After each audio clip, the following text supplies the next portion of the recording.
আসসালামু আলাইকুম। গতকাল রাতে আমরা চাং থেকে পেঁয়াজ নামিয়ে রেখেছিলাম পরের দিন হাটে নেওয়ার জন্য, অর্থাৎ আজকে সকালবেলা হাটে নেওয়ার জন্য। যেহেতু আমাদের এখানে হাট মেলে একেবারে ফজরের সময় থেকে, অর্থাৎ ফজরের কিছুক্ষণ আগে থেকেই হাট মেলে এবং বেচাকেনা শুরু হয় সকাল 10টার মধ্যে। এখানে বেচাকেনা শেষ হয়ে যায় শুরুর দিকে তথা ফজরের পরপরই যদি পেঁয়াজ হাটে নিয়ে যাওয়া যায় তাহলে দামটা একটু বেশি পাওয়া যায়, কারণ ওই সময় খুব অল্প পরিমাণে পেঁয়াজ আসে, যে কারণেই দামটাও অনেক বেশি থাকে। তুলনামূলকভাবে বেলা বাড়ার সাথে সাথে যে দাম থাকে তার থেকে অন্তত বেশি থাকে। তো যাই হোক, আমরা একেবারে ফজরের সময় যাইনি। আমরা টোটাল 8 মনের মতো পেঁয়াজ নিয়েছি। 10 মন নেওয়ার কথা ছিল, কিন্তু পেঁয়াজ নিয়েছি 8 মন, যে কারণেই আমরা যে একটু যখন রোদ উঠেছে তখন হাটে গিয়েছিলাম। এই মুহূর্তে আমাদের এখানে এখন পাটের সিজন, অর্থাৎ পাট কাটা, পাট ধোয়া, তারপর যে পাট বিক্রি করা, এটাই মূল সিজন এখন। কিন্তু এর পাশাপাশি যেহেতু এর আগে পেঁয়াজের সিজন থাকে, ওই সময় অনেকেই পেঁয়াজ বিক্রি করে না, কারণ ওই সময় দামটা একটু কম থাকে, তাই অনেকেই পেঁয়াজ রেখে দেয়। পরবর্তীতে দাম যখন একটু বাড়ে তখন গৃহস্থ যারা তারা বিক্রি করে। যেহেতু পাটের সিজনে একটু খরচ বেশি হয়, কষ্টও বেশি হয়, যে কারণে যে গৃহস্থরা অনেক সময় দেখা যায় যে এই পাটের সিজনেই বেশিরভাগ পেঁয়াজ বিক্রি করেন পাটের কাজগুলি করার জন্য ওই টাকা দিয়ে।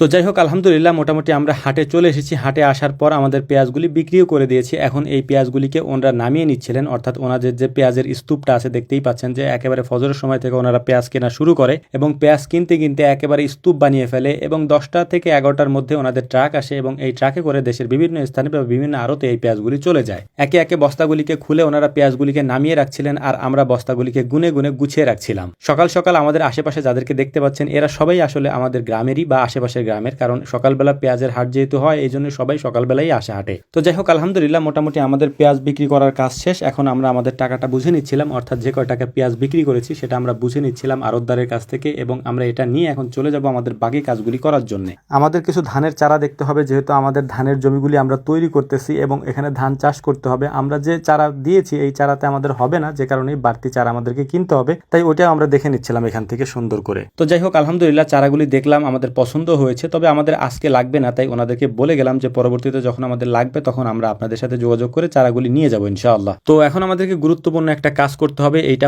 যে আমাদের কিছু কর্পূর সংগ্রহ করতে হবে। অনেকেই আমাদের কাছে জিজ্ঞেস করেন যে ভাই কর্পূর কি? এইটা আমাদের হাতে যেটা দেখতে পাচ্ছেন এইটাই মূলত কর্পূর। এটা আপনি যে কোনো মুদি দোকান, অর্থাৎ পুরাতন আমলের যে মুদি দোকানগুলি থাকে তাদের কাছে গেলে এই কর্পূরটা পেয়ে যাবেন। এইটা মূলত যে আমরা আমাদের গাভীর যখন অলান ফুলে যায় তখন এইটা আমরা ব্যবহার করি সরিষার তেলের সাথে। মুদি দোকান থেকে কর্পূরটা সংগ্রহ করার পর আমরা চলে এসেছি মাছ বাজারে, কারণ আমরা যেহেতু পেঁয়াজ বিক্রি করেছি, পেঁয়াজ বিক্রি করবো আর ইলিশ মাছ কিনবো না তা তো হয় না, এই জন্যই মূলত আমরা ইলিশ মাছ কিনে নিলাম। এর পাশাপাশি টুকটাক আরো যে বাজার ছিল সেটাও করে নিয়েছি। এটা আমি ছোটবেলায় আমার আব্বাকে দেখতাম যে যখন পাট এবং পেঁয়াজ হাটে নিয়ে আসতো, বিশেষ করে পাট নিয়ে আসলে এ ধরনের বাজার করতো। তারপর যে কি বলে এটাকে, মিষ্টি খাওয়া হতো। আব্বার এখন বয়স হয়ে গিয়েছে, আব্বা তো এখন হাটে বাজারে তেমন একটা যায় না, অর্থাৎ এই কেনা বেচার ক্ষেত্রে আব্বা তেমন একটা যায় না, অন্য কাজে যায়। তবে এখন আমরা এই কাজটা করার চেষ্টা করি আলহামদুলিল্লাহ। তো মিষ্টির দোকানে চলে এসেছি, তো মামা দেখলাম যে বাজারে এসেছিলেন, তো মামাকে নিয়ে সবাই মিলে মিষ্টি খেয়ে তারপর আমরা চলে এসেছি বাড়ির দিকে। এবং আমরা যে মাছ নিয়ে এসেছিলাম এই মাছটা আমাকে বলেছিলাম যে সুন্দর করে ভেজে আমাদেরকে খেতে দাও, যেহেতু আমরা সকালের নাস্তাও